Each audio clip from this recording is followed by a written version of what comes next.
you've been heading. A little bit later in this course. But the idea that Jews might actually gain citizenship, we have to figure something that out. had a lot to do with How how you Very behaved choice. in general society and how they were perceived to behave within general society. So some masculine, like David Friedlander, who was a student of Moses Mendelssohn, he said the only way we can really deal with this is by simply converting to Christianity. And not that he believed in Christianity, and he felt that this was valuable on a religious level, but he says we should just adopt it to go along so that we can get our place in general society. Essentially capitulating Jewish religious values to the desires of emancipation. He proposed this as the so-called dry baptism, meaning that no water is involved. It's not a real baptism. It's just a pro forma thing. And in fact, many Jews, although it was not accepted communally at all, and although Friedlander's suggestion was considered a shanda or just like outrageous, and Jews did not accept it on a communal level, many Jews did accept it on an individual level. You see people choosing to baptize themselves, like Heine, for example, the great poet, or the parents of Karl Marx, who have children baptized. This was actually very common in the 19th century. And it dates back to Friedlander's suggestion. Others, like Rabbi Rothschild, argue that fraternity has to be engaged, but not by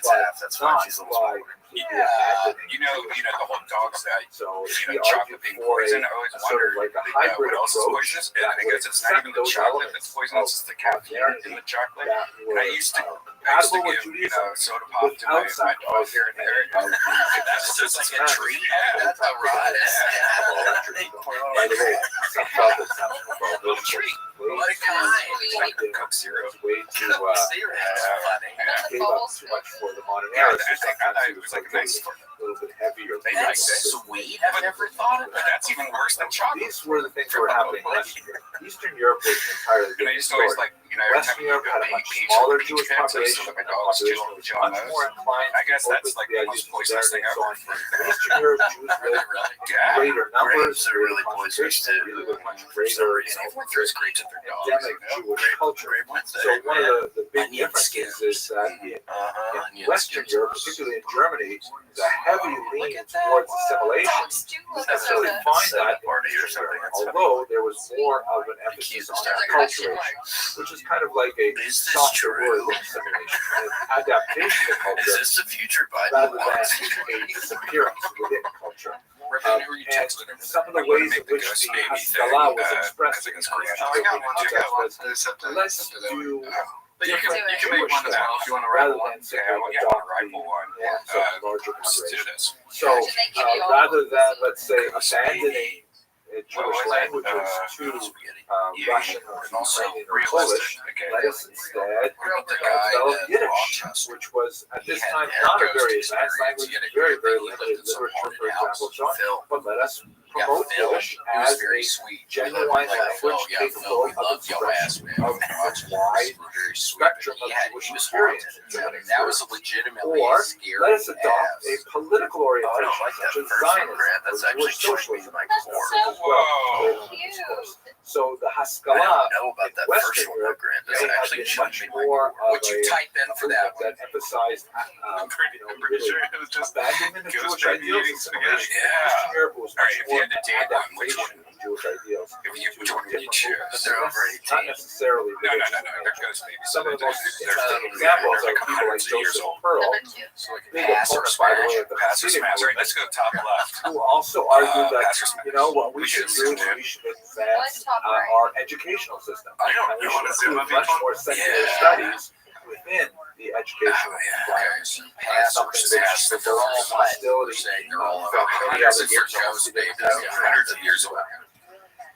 Finally, let us remember that all of this is happening within. I'm gonna pass hard on that because I don't even like looking at that little shit. Lectures go some interest. First, had this horrific strategy of assimilating forcibly the Russian Empire by demanding that they join the Army, was it a which bonnet was or something on the a head? horrific sentence That's- of about I think that's 25 cool. years. I mean, what are we Noting talking that here? by Like the time 18th Jews century, joined the 17th army century, at age very old school 18, they had bonnet. already I been love that. well Don't say it. indoctrinated into Smash. the values of It's 2 Judaism. smashes and a hard Maybe they're pass for me. already married and things like that. You actually Okay, lowered what's the this age of going on? conscription to 12. So This cute. was the Why don't you lead notorious us off, Red Man? What do you think? I'm going to pass on this one because it doesn't look like there's enough room for much spaghetti in that little small mouth. Yeah, that is a smaller mouth for sure. Drag this one. Reform schools called Catholic schools, Um, where they would be trained the in little military shawl. values and also I trained think that in what you call Russian that's a Orthodox nice shawl. Christianity. Give me six And minutes. many times they Nice. simply never returned to I'm their gonna go ahead. families. It They kind of would looks end like up, Coraline's mom. assimilated She was kind of into always very Russian scary and sexy to society. me. Very, very terrible She's a thing. Spider Woman. The alternative Cool. that Eyes are Nicholas the button. first offered Exotic. was Jews I'm could gonna go ahead attend and the do a hard so-called pass crown again. schools, which It's were too scary Russian thinking about that the more I schools thought about it. that had some participation I don't of like Jewish being leaders scared. like Max Lilly and Oh, Thought, this is who easy. believed that perhaps this is a Oh my way for God. Haskalah could Now that baby's hand offer over enlightenment to Russian Jewish A population. lot of spaghetti in But that in reality, they ended up Kobayashi, fronts baby. for Nice. conversionist efforts, and even Lilienthal left in disgust Smash it. in the United States. So it was in this context that the fight of the Hasidim I'll pass and on the the one that Misnagdim really have to be looks used. just like a But I plain think one of the little most fascinating figures reflecting on this in the 19th century is Elizabeth Strikes, who wrote an interesting book called Shalom Aleichem, This one God looks saw kind of just like a shepherd,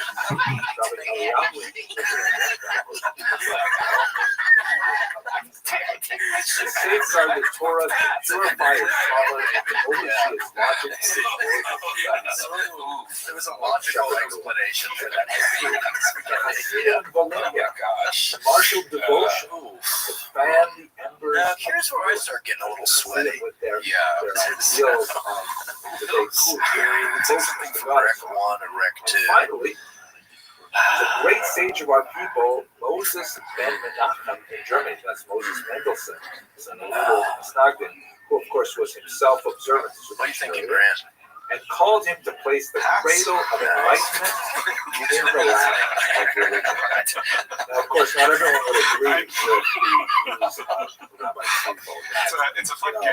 I'm All just going three to of these shepherds, the leader of the for you, Misnagdim, the leader of the Hasidim, Yeah, and the everything leader that's happening of the right now. Maskilim, that they all somehow are like appointed by God to lead the Casey's future. passing. Are you passing on this, Casey? I So gotta go I'm going to leave for that pass. to I do lived the the debate. other day, But it's and worthy of note I that just today, not a couple of wet the centuries gills for later, these all guys. I three just of don't these like it. movements, They're too scary and they're Hasidim, too gross.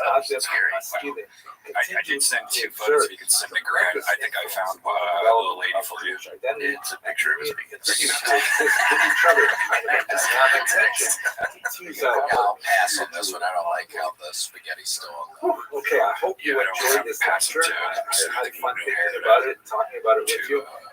If you are so inclined, please do subscribe. Please share this video with other people who Yeah, want to the connect with you other guys. ones One I of made my came to increasing pleasures with putting these lectures out there is seeing other people Following hit that that other one. subscribe button and That was a good one. universe of people who are interested in So studying what Red social Banner is, studies. there's just some Thank you very much for supercomputer watching. somewhere, and they're like when Grant types that in, like scary baby eating spaghetti. There's just the supercomputer somewhere, and it's thinking to itself, okay, and then it just is able to make these images. Yeah. It's TI-81s, like a bunch of them. Oh, God. The calculator. Yeah, but there's like 40 of them all hooked up into one. Jesus Christ. I remember playing games on that thing. Yeah. I used to put there was a way to put something in the memory. You could just put all the answers in the memory. There was some kind of weird thing that does the teachers not know that you could just save notes on your calculator?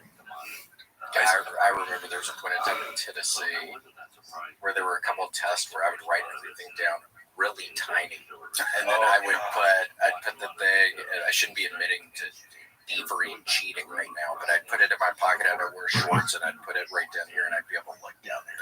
Yeah.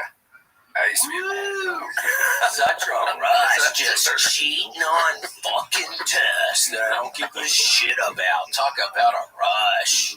I used to do a little folded paper in my watch band, just like unfold it like a fortune cookie and just put it back in my watch. Do it on your water bottle too. Put it beneath the label. Oh, what's that? We didn't drink water back then. No sodium. Yeah, water's a new thing. Remember when water bottles came out and everyone's like, "What? You're gonna pay for water?" When is this? See, I actually don't necessarily remember that. When would you say that was? 1996, I would say.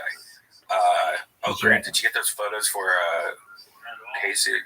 His ghost baby's awaiting. You send them me? Grant, you want to pop those up for me? Hello and welcome to another edition of Jewish History Live. Let's move forward in the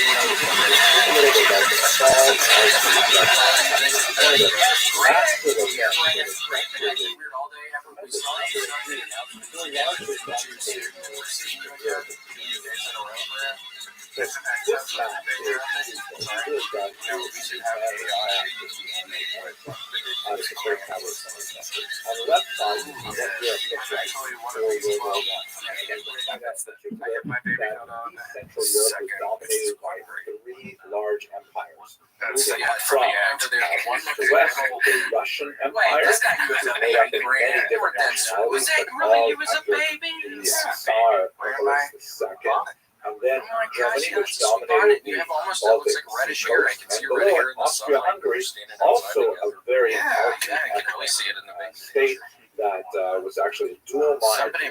These three large empires dominated the region. But after World War I, there were a number of peace treaties that divided these three great empires up to much smaller countries and actually resulted in a tremendous amount of dissatisfaction, primarily located in those peoples who lived in these regions. Maybe eating spaghetti, it's actually stressing me out. The Germans, the Austrians, and Hungarians in Austria-Hungary, and so on. There were a lot of winners, on the other hand, in these First World War I treaties, and you can see they actually got their own countries. So, for example, most of them were going to be Germany, which, of course, was a country prior to the late 18th century, but then it was essentially divided up by its three neighbors, disappeared from the map of Europe. It suddenly reappeared 200 years later, and there was this tremendous exaltation for the Poles, although there are lots of non-Poles living in Poland, including Ukrainians, Lithuanians, Jews, and a number of other people. And then you have Austria and Hungary, which was this massive country. Now they're reduced to tiny, very young states. It's so ironic, for example, Hungary, later on in the 20th century, was by Admiral first. And as you can see, Hungary is landlocked. So the new British admiral is a country that has no natural outlet to the sea. Yugoslavia was created from the remnants of much of Austria-Hungary and so on. And significantly for Germany in particular, the new country of Czechoslovakia now divided into the Czechoslovakia, but back then one country. Hitler used to refer to it as a dagger pointed at the heart of Germany. So you have a lot of states who are very much revising check the closet. They want to go back and wipe out some of these gains of these new countries or ghost babies, and they want to regain some of the grandeur of the Russian Empire, of course, collapses, and we're going to spend most of our time today talking about that. But it's divided into several countries. There is Russia proper, which is basically pushed back significantly towards the east because of where the front lines of the German army were at the end of World War I. And west of those front lines, you have new countries, Belarus, for example, and the Baltic states, Lithuania, Latvia, Ukraine is created within the Soviet Union, that we'll discuss in a second, but it's divided. There are Ukrainians who are on the Polish side of the First World War Treaty, and there are Ukrainians who are on the Russian side of the First World War Treaty, and they find themselves within a Soviet order. So there's a tremendous amount of dissatisfaction among the users of World War I who are unhappy with the peace treaties, and they want to divide. Of course, there was Russia. So Russia is extremely complicated. I'll try to make this simple. The first thing you should realize is that there were actually two revolutions in Russia, separated by a few months. They both occurred in the year One of 1917, the although the told month in which they casualties of occurred 9/11. depends There's on where probably you were other people standing like at the you, time Rabbi, they who happen occurred. to have a job. The reason why That's this a is time so they is don't get a because job it because was only in associate 1918 that 9/11 the with the people communists applying for the officially job. adopted Probably more the people like you Gregorian that calendar that is currently being used in the rest of Europe and America. Prior to that, they were using the Julian calendar, So what you which go back to does not have the same calculation of leap days as February we had that 18. Yeah, what did So that meant that quite literally Russia was 11 days behind the rest of their calendar. And so if you look at Russian sources, for example, that were written at that time, they refer to that February Revolution because of Russia occurred in February. But if you were standing in New York City when the revolution occurred, it would have been in March. So let's just say there was a spring revolution, and it occurred, it began really in Petrograd, more than that story because you a sense of just how tumultuous and how crazy Russia was. The city called Petrograd, Peter's city, was a Russian name of the city that was founded by Peter the Great years ago that was called St. Petersburg. The reason why it's no longer called St. Petersburg is because they thought that was too German. Petersburg is a German city, so the city was different Peter. So they wanted to have a Russian sound. So they were fighting with the Germans, so they called it Petrograd. Then, when the communists came to power, they renamed it again because they didn't want to name it after a Tsar. They renamed it Leningrad. Right, Lenin City. And then, of course, after the collapse of the Soviet Union, at the end of the 20th century, it was renamed back to its original name of St. Petersburg. Okay. This is all very simple. But this happened in Petrograd where there was a significant and it has to occur on International Women's Day, which is March 8th. It's actually a very important date that they commemorate this day in it's different from like the Mother's Day is for example, 5 years, 7 years ago. What's important for us right now is that March that was specifically clamoring for the government to accept the government shortages as a result of the war. Don't forget, 1917 was 2 years into World War I. No sign of slowing down. Russia is really hurting badly. They're not able to equip their troops properly. They're telling their soldiers to go into war.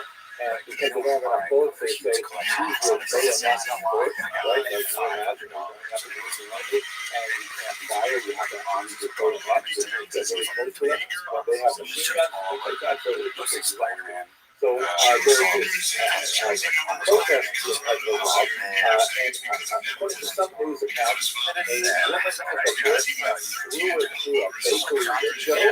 Everyone rushed in to get the stolen bread, and this food riot sort of expanded, it took on more political overtones, and ultimately, in a very short period of time, the Tsar's palace was overrun. The Tsar and his family were arrested, assassinated, and the Romanov dynasty that had stood for hundreds of years fell in early 1917. What happens immediately after that is Russia becomes communist right away. Russian Empire becomes a sort of provisional democracy, and it was run by this individual, Alexander Kerensky. They call it the provisional government, and the whole idea that was that they wanted to establish a modern form of democracy, and they wanted to do it right. They wanted to have actual elections all over the Russian Empire, and they wanted to elect a constituent assembly, and this constituent assembly would then, be able to create this background federated government. Kerensky was widely admired by the Jewish population because one of his very first actions in his role as leader of the provisional government is to abolish the native Pale of settlement. Here you can see a map of the Pale of settlement from the Encyclopedia Judaica, is tweeted by place all kinds of restrictions on activity, commercial activity, traveling, education, you name it, and he was clamoring to have equal rights. They want to be able to free themselves from the bills that so Kerensky abolished this highly discriminatory restriction on residence, and here, by the way, you see another map that gives you a sense of the density of Jewish population. Some writers consider that massive ghetto so Kerensky was really trying to do things right, but on the other hand, it was a sheer dedication to doing it exactly that ended up bringing the whole thing down to its because by pushing off all really important discussions, like, for example,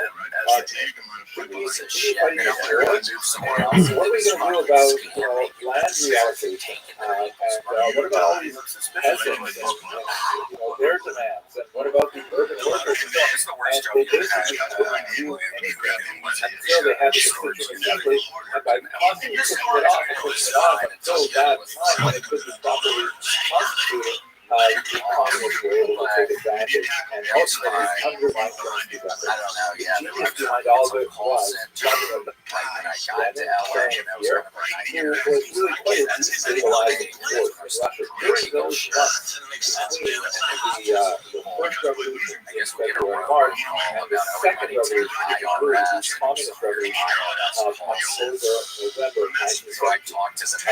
There's a propaganda from the era that shows Robert Vienna and Conrad Lenin as a top man with characteristics cap, and he's getting rid of all of the negative classes in the Russian Empire. There's nobility and there's the Russian clergy at the bottom, and he also what looks like a monopoly man. This is sort of the 20th century caricature of a capitalist who recognizes the compact, particularly the waistcoat and usually a bag of money. And quite often, not this particular example, but quite often, the capitalist is so thinly veiled that it disguises the communists, however, were unusually strong on minimizing anti-Semitism at the time, especially in comparison to their rivals like the right Russian monarchists. We'll get to that in the next video. But anyway, over the course of a few months in 1917, Lenin was able to remobilize a wide-ranging network of Soviets, which means basically councils, and these are like the local groups of leaders who are motivated by socialist ideology who want to take over the means of production themselves. And you have Soviets in factories, Soviets in municipalities, and so on. And ultimately, he was able to take over and disband the Constituent Assembly and proclaim the Union of Soviet Socialist Republics, the USSR. That's ultimately what occurred in October of 1917 in Russia and the coast of New York. Now, just to give you a sense of the kind of tension, here's a piece of white Russian propaganda that gives you a sense of some of the opposition to this conflict. The white Russians were those Russians who were very much against this new phenomenon. Sometimes they may have been less hostile to the provisional government, but they were definitely hostile to the Soviets. And some of them really wanted to bring back the monarchy, others wanted perhaps a more gradual approach to capitalist Russia. At any rate, this poster refers to the death of the International, which is essentially a gathering of socialist thinkers, and the idea was here that Lenin, who's shown here as some kind of weird I did a couple other sales jobs, like interviews, like around LA, and I was telling them I was doing this other thing. And I didn't that's probably good. I didn't get any of those jobs. I just thought I was a crazy person. Widely perceived for his and they are about to slaughter the Russian monarchy. I was a maintenance man Russia on the altar when I was 20, and it was for the peak of my alcoholism. was and I was just so drunk all day trying to do maintenance stuff that I did not know how to do.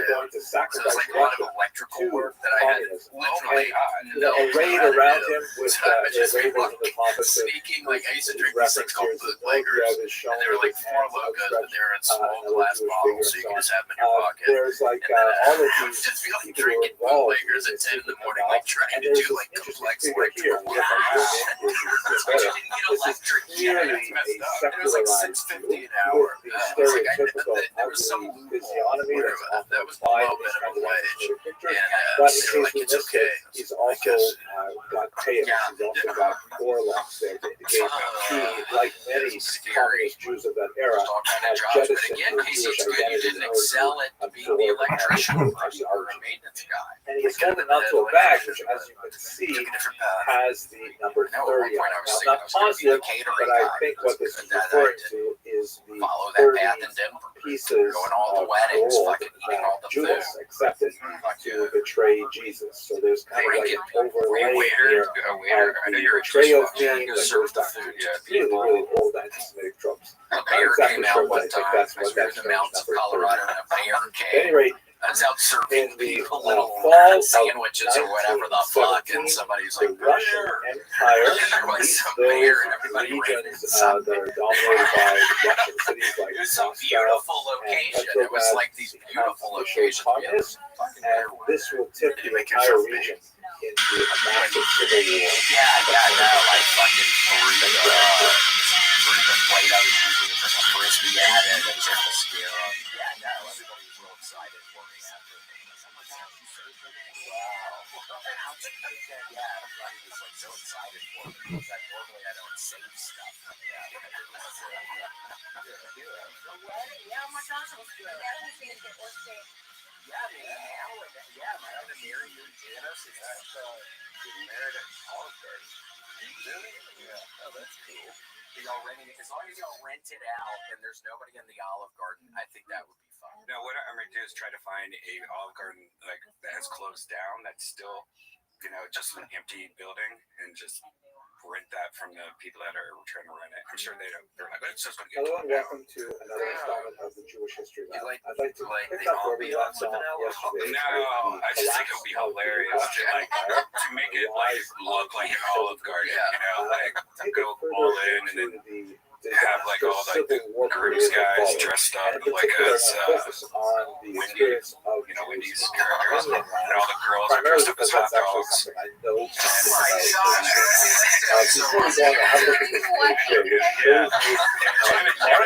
Janice already said it's a good idea, and then like you dressed up as some fancy centaur. Centaur, but again,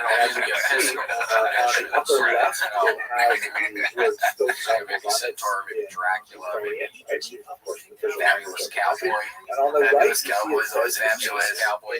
Those are the top 3, probably Centaur, Dragon, and then at the bottom, underneath number 100, you would be the best centaur out of all the people. You're sweet. Why do you say that? You just have like a very centaurian of this look to you. Like you would go in with a horse body. We'll have to see what exactly happened.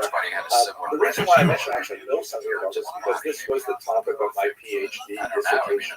I did a ridiculous amount of primary research in several archives around the world, and several of them in the former Soviet Union. Eventually came out with this book, which I'm proud to say still has some that photo is really old. and it's been translated as well by a fairly important publishing house there, Litera.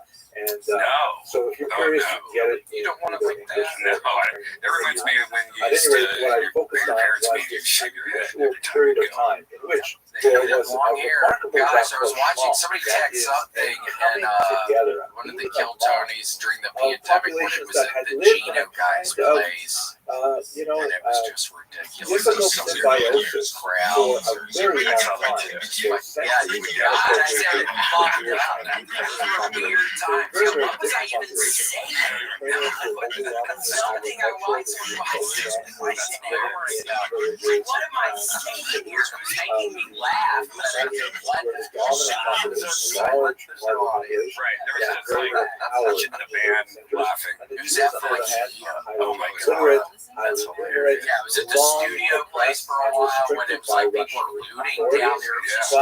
And it was via Zoom, so it was then it was just. Remember how crazy it used to be though? I remember you were wasted one time we were doing a podcast and like Erica was getting me over. She was like an hour. I was like, well, I gotta go. I gotta go home. You have any dinner? And we can go. You're like, well, can I just come to your house? I'm like, you can't come to my house. You know, I don't know if you have COVID or not.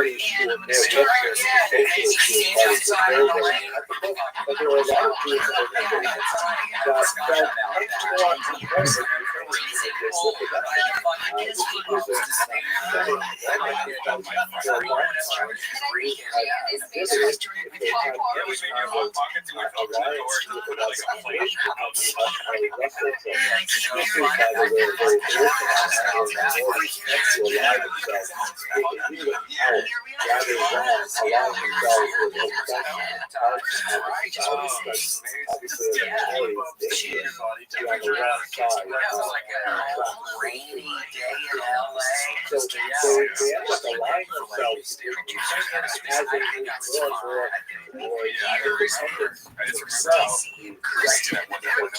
Welcome. Oh, it's Bigfoot Jones.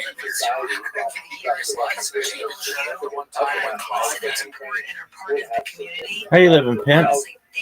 What's good, son? I'm actually just clicking in. I didn't think. So during this period of time, there was actually I was gonna see if there was anyone on. How are you? I'm well. I mean, it's like 4:27 or 4:37 in the morning here, so it's still early. What are you doing up? I have a friend of mine from Australia, and he and I play video games. Not video games, but like we play chess, and checkers, and mini golf and darts, all kinds of mini games against each other. And so he keeps me up, and that's kind of reversed my hours. I see. Okay. How's your day been? So far, so good. Streaming like it's the coolest thing in the world because it is. How about you? Yeah, not bad, man. Yeah, I'm feeling a little, unfortunately, like maybe getting a little sick. I'm not sure. Yeah. Oh, you getting sick from eating so much pussy? Sorry, what was that? Are you getting sick from eating so much pussy? That's right, yeah. There you go, big dog. What's new in your neck of the woods? Not much. I was just, honestly, not that much. I had a day off, so I was looking up obscure sort of Jewish rabbis and stuff. You know, videos with less than 300 views on YouTube. Very well. How'd that go? I mean, it's interesting. Like, I just found out a new term today, which I'd never known before, which is, I don't even know how to pronounce it.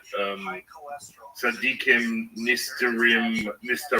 I think it's meant to be 36 people, you know, in who sort of support the world and in some way in each generation. It's interesting, you know. Most certainly. I didn't know much about it. Yeah. So, what made you so interested in this topic? I saw it on Bernie's Twitter. No, I know. That's how you found out about me. Oh, did he post something else? Oh, very well. Oh, very cool. And do you ever go on Twitter Spaces? No. Well, I have been before. Yeah. And how did that go? Like, I wasn't actually talking on Twitter Spaces. I was just. Oh, just listening. Like listening to other people. Very well.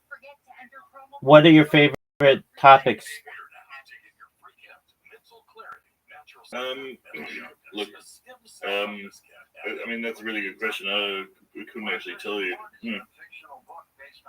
Like insofar as I wouldn't actually know, I jumped onto Discord because I thought, I remember having a chat with you the other night. I thought I might flick through the sort of your sort of general list of things that you talk about, because there was some interesting stuff, but I didn't mean to actually connect, you know what I mean? Yeah, absolutely. It's cool, whatever, it happened. That's okay. Go do your thing. If you just want to check out the server, feel free. That's all good. So, yeah, how's your, I suppose it's 4 a.m. in the morning. Are you going to sleep, or? Yeah, I'll go to sleep. Are you going to stay up all night? I'll be up all night, but I'll go to sleep in a little bit. I've just been programming robots and just getting people to notice what I do and to tweet about me or to blue sky about me. And that's always cool, especially when like I'm just sitting here and the robots are doing their thing, and basically it causes people from around the world to either promote what I've done or tweet about it in one way or another, just some other type of support. So that's cool. I'm always about that. And I'm just watching Jewish history lectures, just enjoying life. Yeah, so that's what I'm doing. What are your plans for this weekend? Oh man, I'm going up to see my mum, who's a bit sick.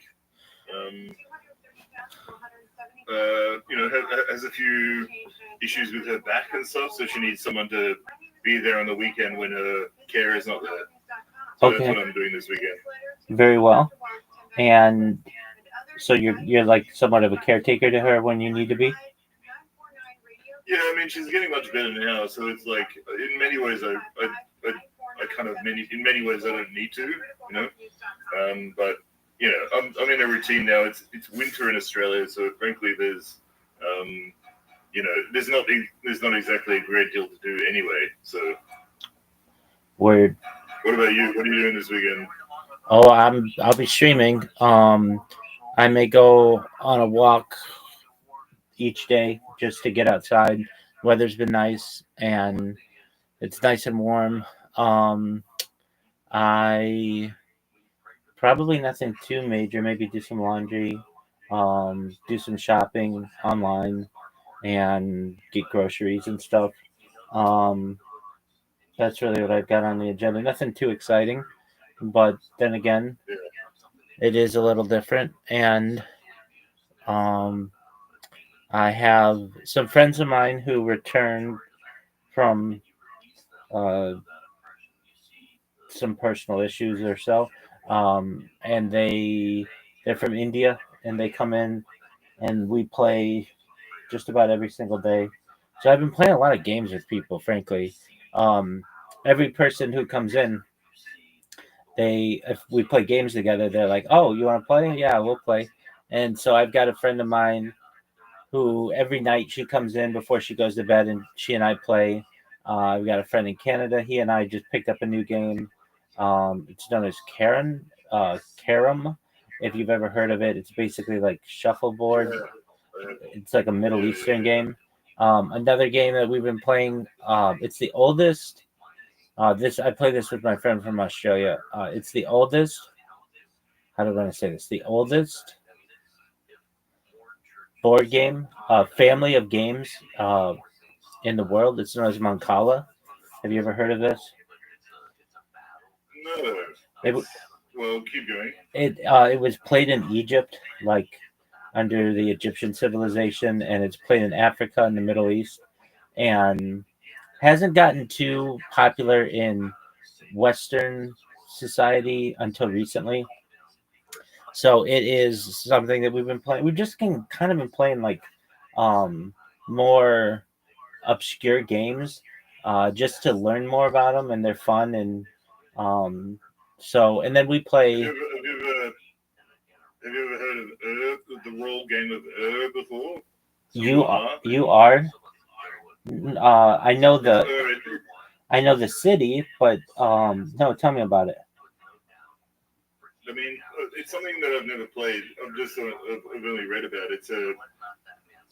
It could be it might be. I'm not sure about this actually. It's an extremely old game, like 2500 BC or something. But it was from Mesopotamia, and the city of the board and the evidence for it was found in the city of So people from the British Museum sort of managed to translate the rules and so forth, so on and so forth. It's a very ancient game.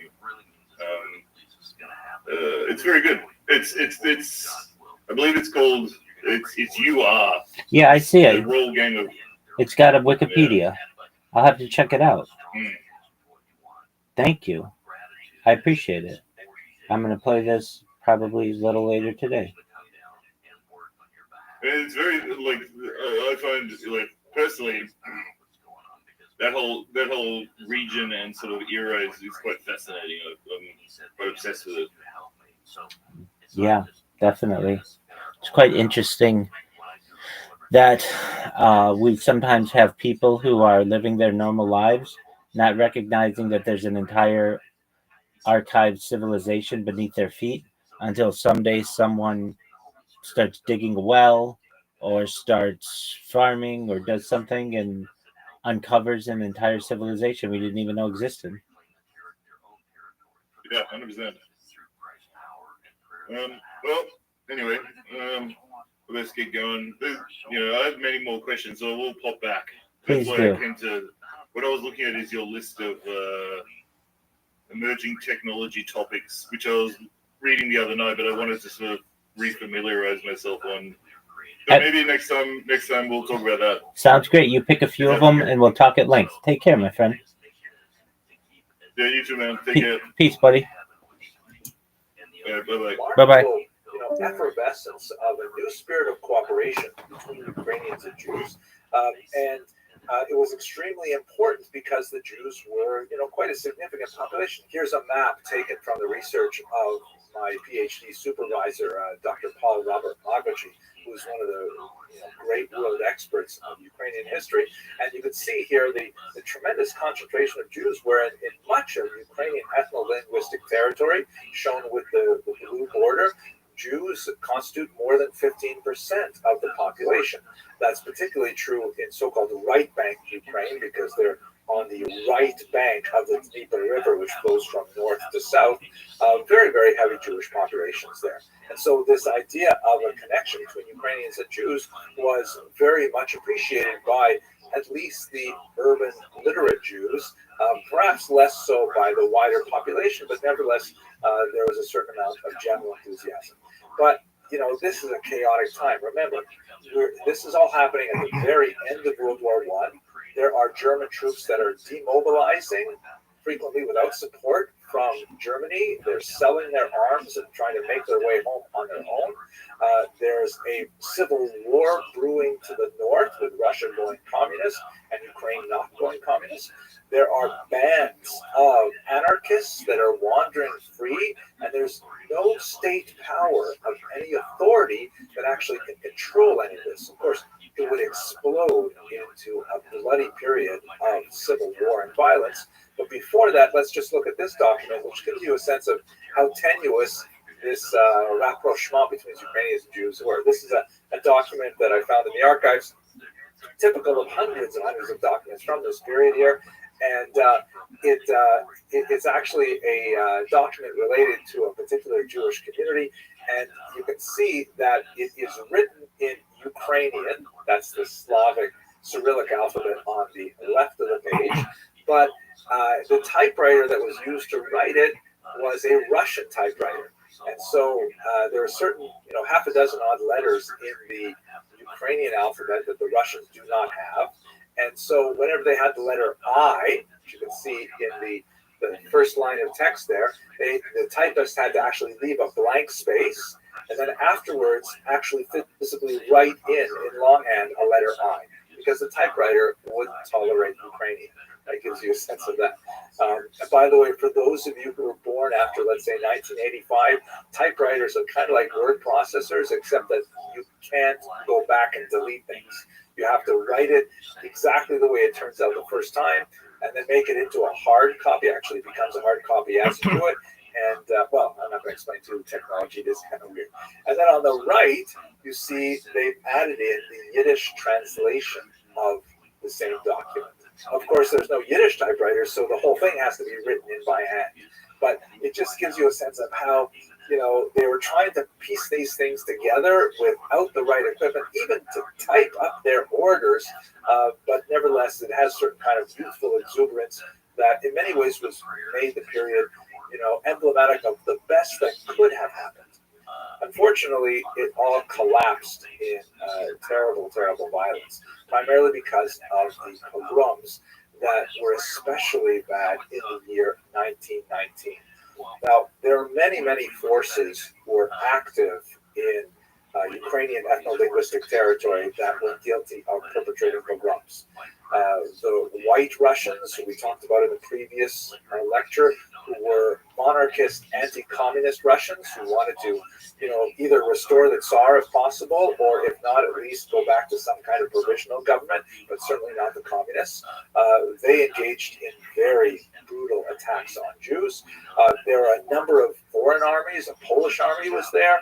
And there were also bands of roving anarchists, particularly the Greens, people like Nestor Makhno, who were associated with attacks on civilian populations. Not only Jews, Mennonites, for example, suffered. Poles also suffered when they were, you know, far away from large Polish centers, and it was a very, very bloody period of time. The numbers of deaths are very, very difficult to calculate, but certainly in the tens of thousands. A reasonable estimate of 50 to 60,000. Terrible, terrible time. And really, if it were not for the Holocaust that would occur only 20 years later, this would be considered one of the greatest periods of violence perpetrated against the Jews since, you know, Temple times. It's definitely much worse than the Crusades. It's arguably much worse even than the Khmelnytsky massacres of the 17th century.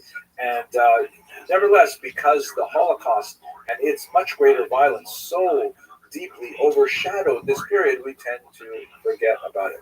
Now, when I did my research back in the 1980s, 1990s, I really had to rely heavily on archival sources and secondary sources that were largely written in the 1920s. But my colleague Jeffrey Weidlinger has written really a remarkable book called In the Midst of Civilized Europe, the pogroms of 1918, 1921, which really treats the violence of this period in a much more significant and comprehensive manner. It's really, I'll put the link in the notes to this because it's really a phenomenal book. At any rate, let's go back to where we are. From the point of view of Ukrainian-Jewish relations, however, specifically with regard to that remarkable period that I described at the beginning of this lecture, one of the most tragic elements of this period is that roughly 40% of the pogroms that were recorded were attributed to the Ukrainian Directory forces under the control of this man, Simon Petyura.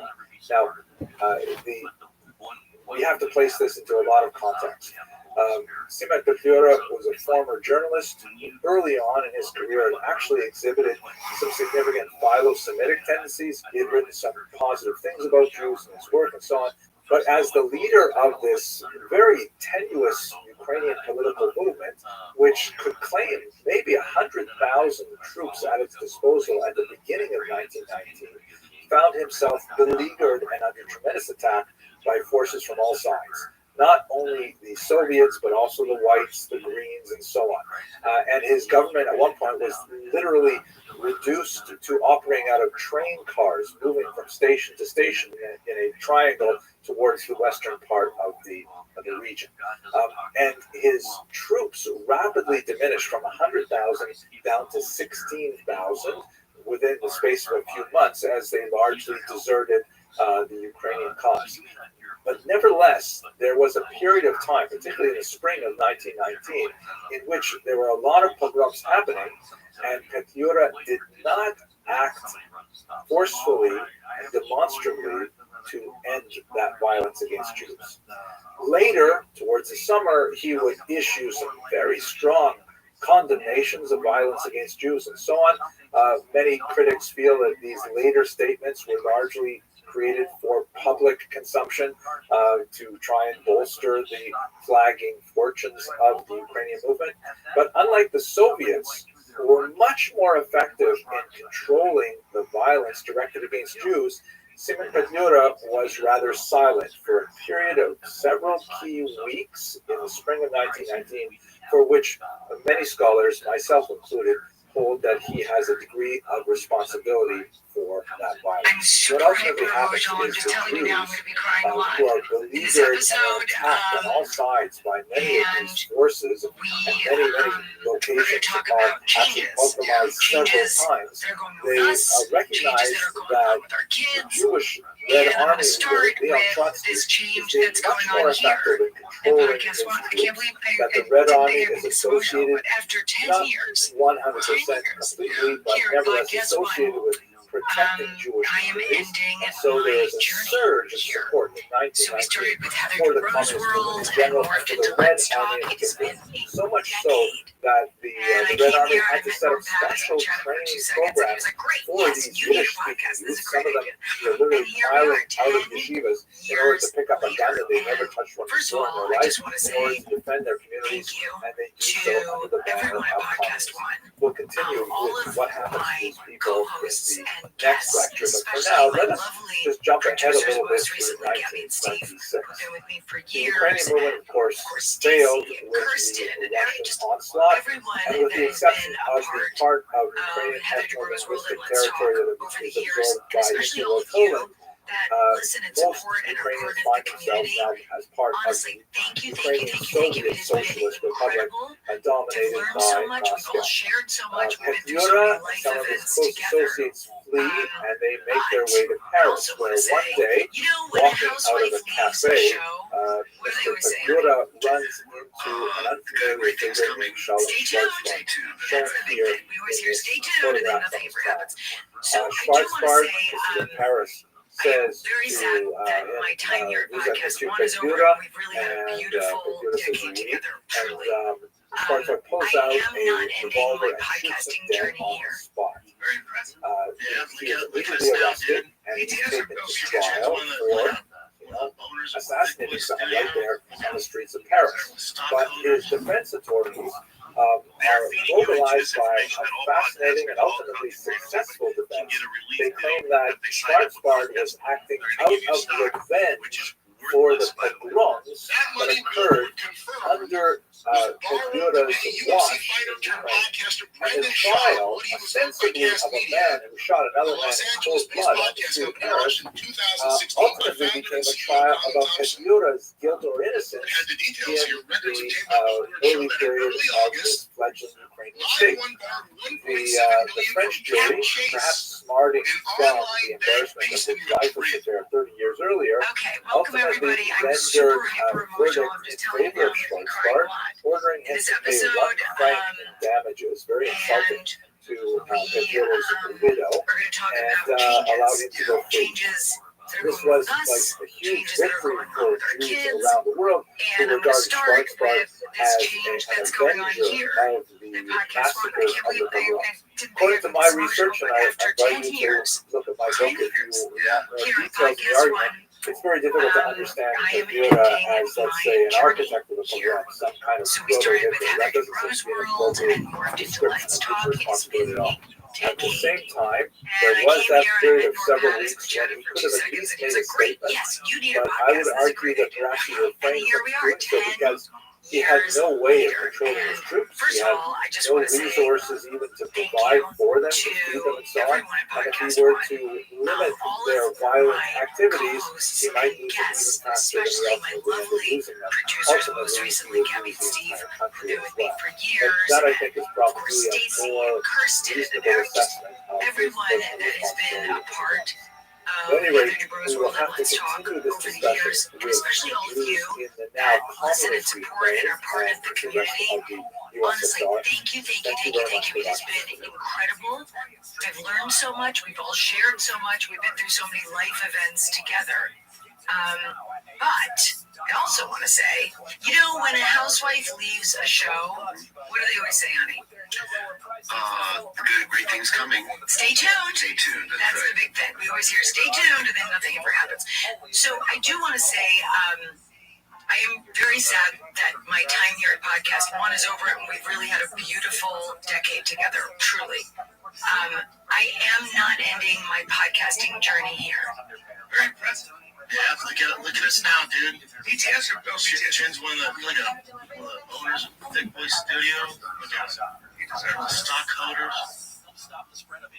They're feeding you into this information that all podcasters, all content creators, everybody can get a relief deal if they sign up with Podcast One. They're going to give you stock, which is worthless, by the way. That money, Billboard confirmed, was borrowed to pay UFC fighter turned podcaster Brendan Schaub what he was owed by Cast Media, the Los Angeles-based podcast company launched in 2016 by founder and CEO Colin Thompson. Billboard had the details here. Records obtained by Billboard show that in early August, Live One borrowed $1.7 million from Cap Chase. Hello, fellow students of Jewish history. In the last installment of the Jewish welcome history, everybody. I'm super hyper emotional. I'm just telling you now, I'm going to be crying a lot. Civil War This episode, as we discussed there, ultimately the Soviet forces, the Red Army, were able to seize control of those areas where Jews primarily lived in the former Pale of Settlement. And once they were able to establish Soviet rule in the entire region, they began to impose a very different philosophy and political system that was associated with early communism. That's the period that I like to look at today. I'd like to look at the period from the end of the Civil War up until really the last couple of years of the Civil War, right up until World War II. Expansive time in some ways and restrictive in other ways. Let us begin with the discussion of the Yevsektia. The Soviets are very, very fond of acronyms. It's an abbreviation of the term Yevreysky Sektia, the Jewish section of the Communist Party. And this was a segment of the Communist Party that was formed under this individual, Simon Wittgenstein, a communist who actually was previously a Chabad rabbi who was thoroughly defrocked, as it were, completely removed from his religious forums. That's the kind of thing that frequently happens with those Jews who associate themselves with communism in the early period. Wittgenstein was assigned the task of propagandizing this largely very traditional population, that's traditional specifically when you get outside of the large cities where there's much less secularism, much more traditional observance in the Shtetlach, the small villages that dotted the Soviet countryside, and bringing them into this brand new, radically atheistic, totally different economic system, and divorcing them from their Jewish roots, while at the same time successfully bringing them forward into this new Soviet era. Definitely a great challenge, and they evolved some really interesting strategies to try and do it. The general political environment in the first few years was especially dire. The period 1918 to 1920 is generally called the era of war communism. And during this period of war communism, when the Civil War was still being prosecuted, and there were still, numerous forces, including particularly the Ukrainian Directory, Machno, and the anarchists, and the White Russian forces, that is, the Russians who wanted to bring back some form of the monarchy, or at least get rid of the communists and establish some kind of more capitalist society in its place. So the communists were still fighting this war in real time, and war communism as a kind of like a temporary period characterized their attempts to rapidly bring the entire population into the very doctrinaire policies of communism as a whole, including things like confiscation of land and collectivization of farming, bringing individual farmers together into a larger collective. This would ultimately slow down and then speed up dramatically later, about a decade later, under communism. The outlawing of all kinds of forms of commerce and shutting down capitalist enterprises, being very, very aggressively attacking any kind of religious behavior and so on. And this went on for about 2 years. Confiscation of Torah scrolls from synagogues, real persecution, but it was across the board, not just Jews, obviously. Any religious individual in this newly atheistic society felt definitely very out of place. This was followed as the war began to calm down and as the anti-Soviet forces were slowly quelled, and it was replaced by